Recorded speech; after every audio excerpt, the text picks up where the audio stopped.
Real Estate, hosted by me, Thomas F. Chappell Jr. We're here with our special guest, Robert Fragoso, and before the break, we were just talking about basically how he was started in the financing side. So I'm going to switch gears and say, what is your best, or do you have a best area that you like working in? Geographically, or just a sector of the business? Just both sides. Both sides.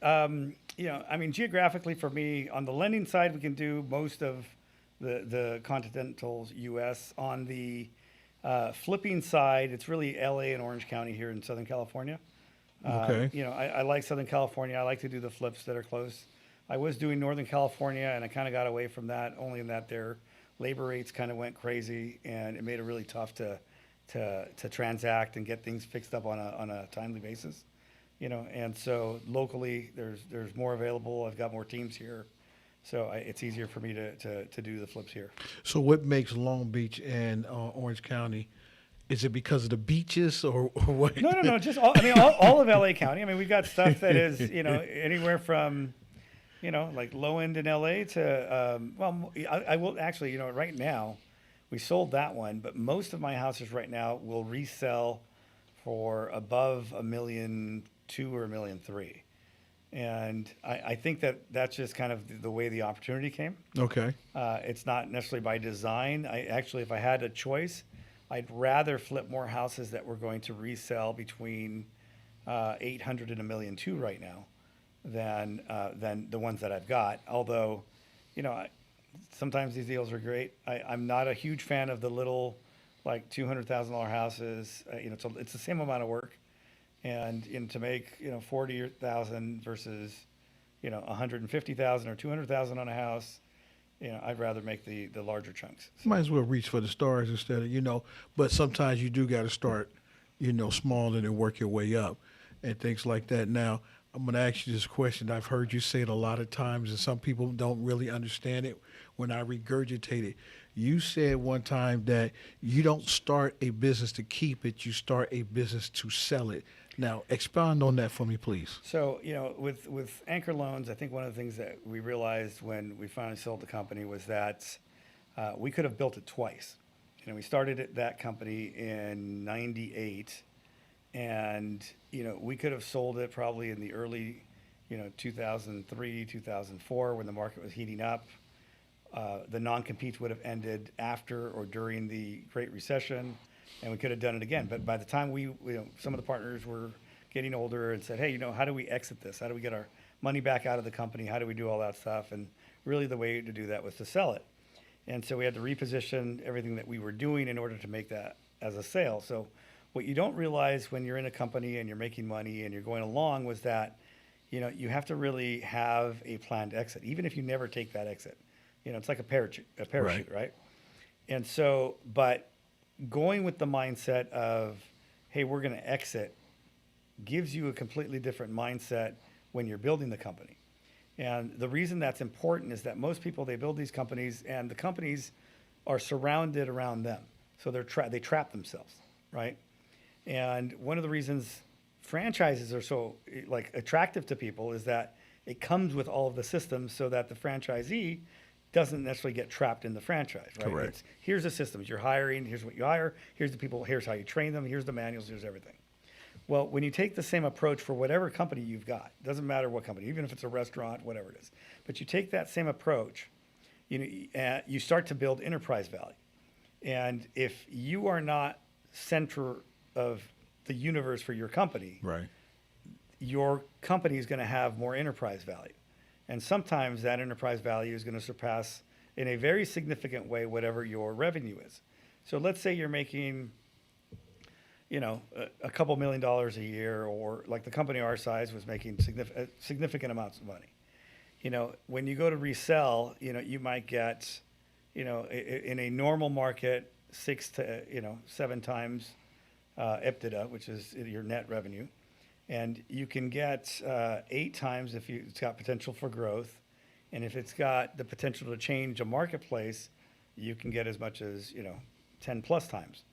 And so if you're making, let's say, just round numbers, right? Let's just say your company's making $10 million net, and you have an opportunity to sell because you want to retire and you can get out and make $80 million on a hit, and your non-competes are only going to end in, let's say, 3 years or 2 years or 5, whatever the number is, that's a big hit.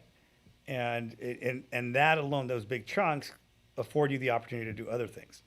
So you have to look and see basically what you want to do. And even if listen, like we talked about time before the break. Right. Time passes so quickly that, I never would have thought, I mean, we talked about early on that, I was the youngest guy in this business. And, now I'm like one of the veterans, right? I've got more transactions under my belt than most people. And, that happened in the blink of an eye in my eyes, right? In my world, that happened unbelievably quick. And so you should build your company with that in mind. But more importantly, if you build it that way, you have more freedoms. You have time to spend with your kids. You have time to, go on vacation, and the business goes on and it's still making money. And, and here's the other thing that you got to realize is that when you build it with this in mind, you're not the smartest person in the room, right? You shouldn't be the smartest person in the room. You have to trust your employees. You have to trust the process Exactly. that you've created so that they can do better. And we didn't figure that out till like much later in the game. And we hired a consulting company to come through our company and go through and say, hey, like, here's the roles we've got everyone in. Here's these personalities. And what we found out by having this third-party company come in was that we had so much double work going on, and the employees were like, I don't know, they just told me to do it this way. This is the way we do it. And one of the questions they would ask is there a better way to do your job? And they're like, oh, yeah. And they became so much more efficient that it made the company better. Things that we were doing that was, made sense for us at the time we put that process in place no longer made sense. And the employees knew this, but because we're the bosses, they didn't really want to tell you, Right, exactly. So, that's the whole reason, really. You want to have an exit. If you want to sell, that chunk of cash might set you up, set you up for the rest of your life. So we got a short window here, so if you could give me a twofold question real quick. If you had an opportunity to go back and talk to your younger self, what would you say? And secondly, how would people be able to get in contact with you? So I would say, I think the best advice would be this, is that always keep learning, right? I had a mentor early on that I probably didn't appreciate quite as much. I'm really fortunate that past clients have told me that I've helped them out and that I've been able to mentor them and coach them. I recently, now that as I'm getting older, and time starts running out, and that time's running out, you want to help more people. I got help, so I have a coaching program we put together that is free. If you want it to be free, it could, it's just slower. It's once a month. We do a free Zoom. If you want to learn quicker or get more involved, then there's fees for my time. But the reality is that I think that you don't need to be perfect, right? You just need to get started, right? And fumbling through like whatever process is, whatever business you want to do, just get started. Like take the steps, whether it's a tiny step or a big step, take the steps to go in that direction. If you never start moving in that direction, you will never reach that goal, period. And I wish that, early on people would have told me that. That is I would say one thing. The other thing would be that that I was taught, let's say earlier, different tax strategies, because I think that can really propel your net worth in a significant way. When you're starting out and if you're starting from nothing, that's not something that's ever talked about. And then I would say that the last thing, let's see, what would the last thing be?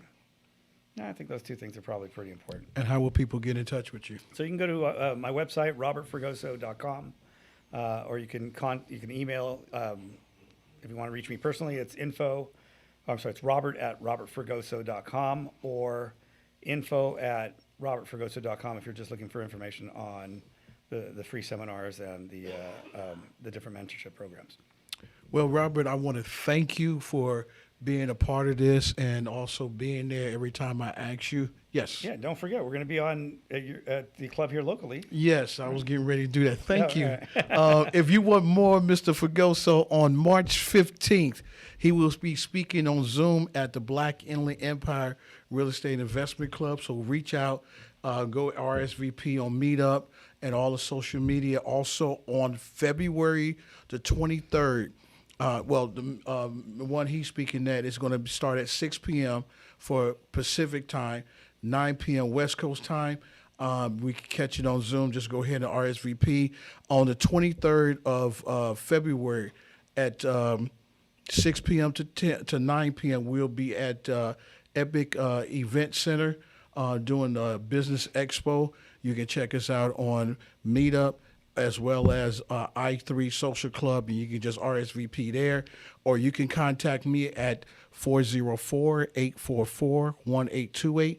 Once again, that's area code 404-844-1828, or you can email me at thomaschappell33@yahoo.com. Once again, that's THOMAS, C like Charles, H like Harry, A like Apple, P like Paul, P like Paul, E like Edward, L like Larry, L like Larry. I thank you once again for tuning in. Want to see you next month. I'm not sure who my guest will be, but please look us up, Real Men of Real Estate. You guys enjoy. Thank you.